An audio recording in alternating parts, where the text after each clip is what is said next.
मित्रांनो,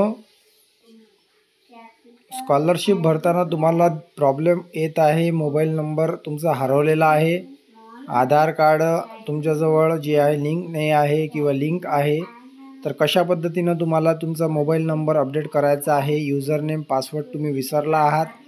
वारंवार तुम्ही महाडीबीटीला मेलसुद्धा केला आहे, परंतु अद्यापपर्यंत जी आहे त्यातूनसुद्धा तुमचा प्रॉब्लेम सॉल्व झालेला नाही आहे. तर मित्रांनो, तुम्हाला काय करायचं आहे मी तुम्हाला सांगत आहे आजच्या या व्हिडिओमध्ये.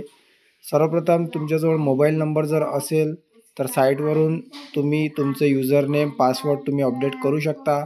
परंतु ज्या विद्यार्थ्यांचं युजर नेमच म्हणजे त्यांचं जे मोबाईल नंबरच त्यांनी बदलून टाकलेला आहे, त्यांना एकतर मग ग्रेव्हियन्स टाकावं लागते, म्हणजे तक्रार टाकावी लागते.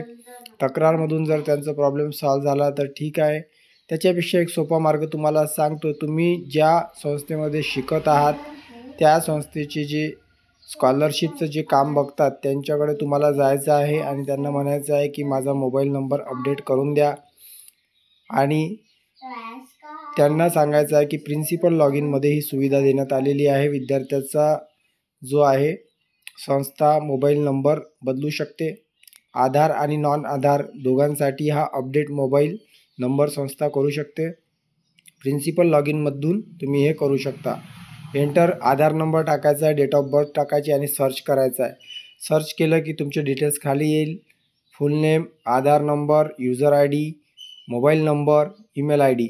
एंटर न्यू मोबाईल नंबर, इथे एंटर तुम्हाला नवीन मोबाईल नंबर टाकायचा आहे. एंटर मोबाईल नंबरच्या ठिकाणी गेट OTP असं केलं तुम्ही, तुमचा जुना मोबाईल नंबर इथे दिसेल जो आहे गेट नंबर. तुमच्या याच्यावरती एक OTP येईल, OTP टाकावा लागेल आणि OTP टाकला की तुमचं काम होऊन जाईल. तुमचा नंबर हा अपडेट होऊन जाईल. तुम्हाला इथे युजर आय डीसुद्धा मिळून जाईल.